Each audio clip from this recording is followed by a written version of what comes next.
Y'all ever heard tell of the Hatfields and McCoys? Round here, that ain't just a story. That's blood in the dirt. Follow Appalachia Speaks, for the next chapter gets buried for good. It's the late 1800s, down in the Tug Fork Valley, border of Kentucky and West Virginia. War's done ended, but the hills ain't quiet.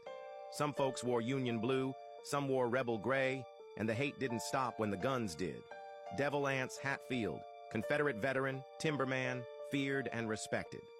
Randall McCoy, Union-leaning, hard-headed farmer, just as stubborn as any man could be. Some say it all started with a stolen hog. Yeah, a hog. Bill Staton, kin to the Hatfields, swore it was theirs. Randall McCoy swore it was his. They took it to court, and the judge, he was kin to Devil Anse. Hatfields won. McCoy simmered. But truth is, the hog was just kindling. Old war wounds, land disputes, political grudges, all piled high. The mountains was dry brush waiting on a match.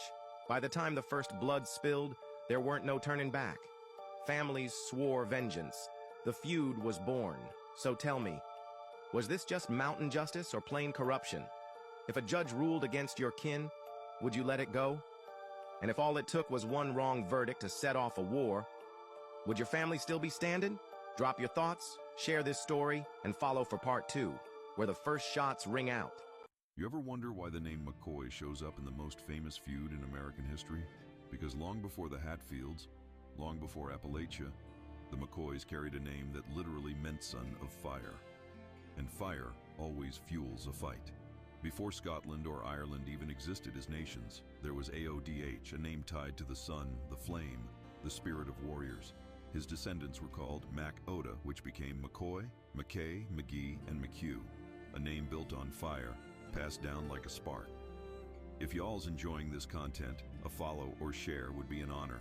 In the rugged lands of Argyll and Kintyre, the Mac Oda families carved their lives out of storms and stone. These weren't soft people. They were sea fighters, cattlemen, and clan loyalists, the kind who stood their ground even when it cost them everything. When they moved into Ulster, they didn't lose that fire.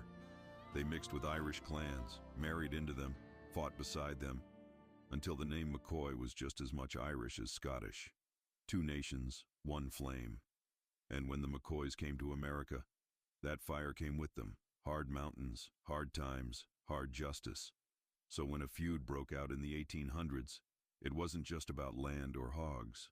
It was centuries of clan loyalty, honor, and fire finally colliding. So if your name is McCoy, McKay, McGee, or McHugh, you come from warriors forged in fire and carried across oceans. Drop your surname in the comments. Your ancestors didn't just survive. America's most famous family feud wasn't American behavior. It was a Scottish clan war transplanted to Appalachia. Follow for more Scottish culture disguised as American. Everyone knows about the Hatfields and McCoys, right? Quintessentially American mountain families killing each other for decades? Here's what genealogists proved. Both families were Scots-Irish immigrants who brought Highland clan warfare culture to West Virginia and Kentucky. Picture this.